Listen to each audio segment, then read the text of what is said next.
talking about African migrations, many tend to think of thousands of unemployed youth who want to reach Western nations in search of greener pastures. But this is not necessarily the case, according to this panel at the European Development Days in Brussels, Belgium. Changing the narrative of African migrations is what the session was all about. We're talking about migrants who are falling off in the Mediterranean Sea. We're also talking about migrants who are falling subject to traffickers. So this is a human rights issue that we need to tackle. But secondly, it's also an economic issue. Migrants do contribute to their societies, and this is what the facts from the Ibrahim report, the 2019 report, is telling us. So if they contribute to an economy, then it makes economic sense to embrace migrants with the right policies in place. Africans are migrating within Africa, first of all. And their migrations are based not just because they're refugees, but because they're looking for better opportunities. It's not about desperation, but about aspiration. They're aspiring for more and better for their lives. According to the Mo Ibrahim Foundation 2019 report, African migrants living in their home countries often look for opportunities to work and contribute to their host countries.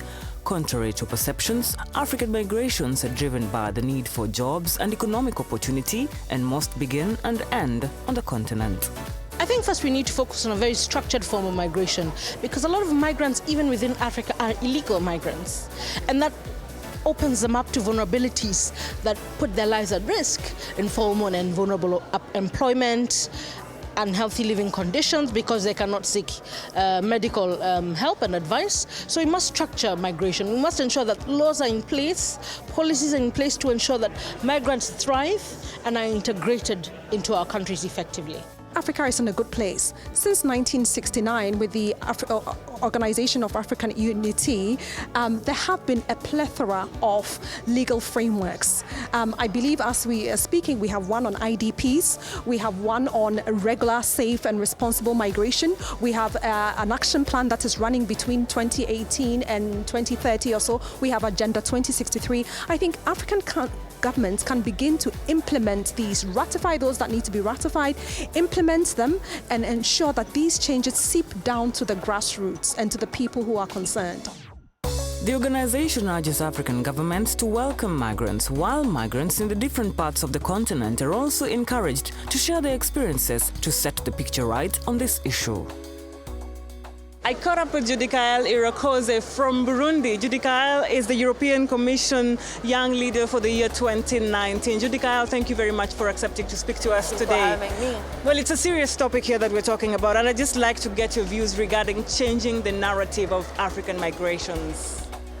So I think there is a need, a constant need, that we need to talk about African migrations, intra-African migrations. And I think stories need to be told on how the average African young people will first move to the closest African country before even thinking about the West. So we need those stories to be told. Well, what do you think should be the solutions in this? What should our leaders in Africa do, for example? So I think there are two ways to change narrative. First is holding accountable our African elected leaders. They need to make African open and accessible to anyone so these stories can be normalized. Then two, I think it's our everyday responsibility as Africans to mainstream the right stories. Let's tell the right stories of how Africans are moving within the continent first. Telling the right stories, structuring the migration laws on the continent. These are just some of the recommendations that have been that were included in the panel that we attended today. The AU and other continental organizations, of course, should also now see to it that migrants are well accommodated in their host countries. Thank you very much, Judikael Irakoze, for your time. Thank you. And that's it from us here in Brussels, Belgium. Reporting for Africa News, I'm Lynette Bahati.